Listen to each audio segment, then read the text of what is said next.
తం నరం వపుషి కుంజరం ముఖే మన్మహే కిమపి తుందిలం మహః. శరణం కరవాణి శర్మదం తే చరణం వాణి చరాచరోపజీవ్యం కరుణామసృణైః కటాక్షపాతైః కురు మాం అంబ కృతార్థసార్థవాహం. శారదా శారదాంభోజవదనా వదనాంబుజే సర్వదా సర్వదాస్మాకం సన్నిధిః సన్నిధిం క్రియాత్.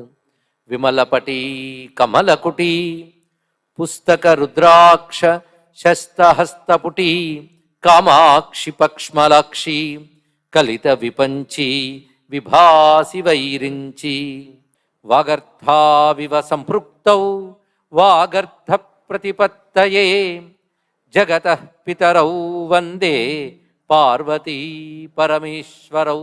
గురవే సర్వలోకానాం విషజే భవరోగిణాం నిధయే సర్వవిద్యానాం దక్షిణామూర్తయే నమః. నారాయణ సమారంభాం వ్యాసశంకరమధ్యమాం అస్మదాచార్యపర్యంతాం వందే గురుపరంపరాం. నారాయణం నమస్కృత్య నరం చైవ నరోత్తమం దేవీం సరస్వతీం వ్యాసం తతో జయముదీరయేత్. త్రయస్త్రింశత్కోటి దేవతా సహిత గంగాన్నపూర్ణాంబికా విశాలాక్షి సమేత శ్రీ కాశీ విశ్వేశ్వర మహాజ్యోతిర్లింగాయ నమః. కాశీమాతకు గంగా జననికి నమస్కరిస్తూ, కాశీ విశ్వేశ్వర మహాజ్యోతిర్లింగానికి శ్రీ విశాలాక్షి అన్నపూర్ణ భవానీ మాతకు నమస్కరిస్తూ, స్వామి సన్నిధిలో స్వామి అనుగ్రహంతో చెప్పుకు వస్తున్న రుద్రమహిమ, నిన్నటి రోజున రుద్ర శబ్దానికి అర్థం చెప్పుకుంటూనే రుద్రతత్వం వివిధంగా తెలుసుకున్నాం. ఈ సర్వజగత్తు రుద్రస్వరూపమే. ఎందుకంటే జగత్తులో మనం చూస్తున్న ప్రతిది కూడా ద్వంద్వములతో ఉన్నవి. ఇవి ఘోరం అఘోరం అని రెండు విధములు. ద్వంద్వాతీతమైన శివం. కానీ ఏది ఘోరాఘోరముగా జగమంతా వ్యాపించి ఉన్నదో అది ద్వంద్వాతీతముగా కూడా ఉన్నది. కానీ మూడు విధములుగా మనం అర్థం చేసుకుంటున్నాం. ఘోరం అఘోరం శివం. అందుకే పరమేశ్వరుడు ఘోర రూపంతో ఉన్నవాడు అఘోరంగా అనుగ్రహించాలని రుద్రమే చెప్తుంది. అఘోర అపాపకాశిని తయానస్తనువ శంతమయ గిరిశంత అభిచాకశీహి అని చదువుతున్నాం. తయానస్తనువ, నీ యొక్క ఏ తనువు ఉన్నదో, ఏ తనువు? అఘోరా, అఘోరమైనటువంటి తనువు. అపాపకాశిని, ఇందులో కాశీ మాట వచ్చిందండి. అపాపకాశిని, పాపం అంటే దోషం అని అర్థం. అపాపం అంటే ఏ దోషము లేనటువంటి తత్వాన్ని ప్రకాశింపజేస్తున్న నీ స్వరూపం ఏదైతే ఉందని, నిర్మలమైనటువంటి ఏ స్వరూపం ఏదైతే ఉన్నదో అది అఘోరా అంటే ఏ ఘోరము లేనటువంటిది. పైగా శంతమయ, మంచి మాట వేశారు ఇక్కడ. కొన్ని వైదిక శబ్దాలు ఉంటాయి, అవి సాహిత్యంలో కూడా మనం చూపించలేం. శంతమయ, శంతమం, తమం అనేటువంటి మాట ఉత్తర ఉత్తమ అన్నట్లుగా అది సూపర్లేటివ్ డిగ్రీ అంటారు. శం అనే దానిలో తమ, నువ్వు శం అంటే శాంతి, సుఖము, శుద్ధము, ఇవి. వీటిలో తమ అంటే నిన్ను మించిన శాంతతత్వం మరొకటి లేదు. అలాంటి పరమశాంతమైనటువంటి అఘోరమైనటువంటి అపాపకాశీనే అయినటువంటి స్వరూపాన్ని ఏదైతే ఉన్నదో అదే అభిచాకశీహి. మళ్ళీ అభిచాకశీహి, అన్ని వైపులా ఆ స్వరూపమే నా గోచరించుగాక అని రుద్రమంత్రముల్లో మొదటి అనువాకంలో రెండవ మంత్రమే మనకు చెప్తున్నటువంటి విశేషం ఇది.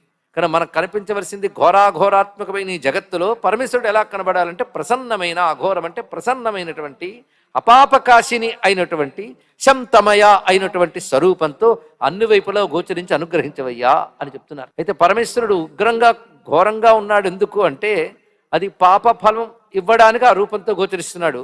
ఆయనే పుణ్యఫలం ఇచ్చేప్పుడు అఘోరుడు అవుతున్నాడు. కానీ నిజానికి ఆ ఉగ్రత్వము ఆ ప్రసన్నముకి అతీతుడు కనుక శివం అంటాం. కనుక ఆ పరమేశ్వరుడు మనకి ఎల్లవెల్లలా ప్రసన్న రూపంతో అనుగ్రహించాలి. అలా ప్రసన్న భావంతో చూడ్డానికి పనికొచ్చే మంత్రరాశిని, అలా పరమేశ్వరుడు మనల్ని అనుగ్రహించడానికి పనికొచ్చే మంత్రరాశిని రుద్రనమకము అని అంటున్నాం. అయితే రుద్రం గురించి, రుద్రుని గురించి మనం అనేక విధాల నిర్వచనాలను మనం చెప్పుకున్నాం. ప్రధానంగా నిన్నంతా నాదము, నాదాంతము అని మాట్లాడుకున్నాం. నాదము, శబ్దము, వీటికి రుతి అంటారు. రుతిం, రుతిం అయిన వేదమును బ్రహ్మణే దదాతి, బ్రహ్మకిచ్చిన వాడు గనక రుద్రుడు అని. అలాగే రుతి అనే నాదంకి ప్రణవము, ఓంకారము అర్థం చెప్పుకున్నాం. దాని ద్వారా పొందబడువాడు పరమేశ్వరుడే శబ్దరూపంతో వస్తాడు, శబ్దము ద్వారా పొందబడతాడు. ఇది చాలా బాగున్నదండి. భగవంతుడు తనలోకి లాక్కోవడానికి తన చేతులు చాచినట్లుగా పరమేశ్వరుడు శబ్ద రూపంతో తాను వచ్చి ఆ శబ్దం మనం అనుష్ఠిస్తే శబ్దం ద్వారా మనల్ని అనుగ్రహిస్తున్నాడు. కనుక మంత్రము శబ్దము పరమేశ్వరుని రూపమే. ఎందుకు అలా వచ్చాడు అని, శబ్దానికి అతీతుడు కదా. శబ్దరూపుడు ఎందుకు వచ్చాడు అంటే మనల్ని అనుగ్రహించడం కోసం శబ్దరూపుడే వచ్చాడు. ఆయన వచ్చిన శబ్దరూపమే వేదము ప్రణవము కూడా. అలాగే వేదాదులను ఆధారం చేసుకున్న శాస్త్రములన్నీ పరమేశ్వరుని యొక్క స్వరూపాలే. అది ఈశాన సర్వ విద్యానాం అని నమస్కరిస్తున్నాం. విద్యలు వేద్యుడైన భగవంతుని తెలియజేయడానికి వచ్చాయి. విద్య అంటేనే తెలియజేయునిది. ఎవరిని తెలియజేస్తున్నది అంటే ఆయన్ని తెలియజేస్తుంది. విద్య యొక్క ప్రయోజనం పరమాత్మని తెలియజేయడం. అందుకే లౌకిక విషయాన్ని తెలియజేయడం కాదు, పరమాత్మని తెలియజేయడం.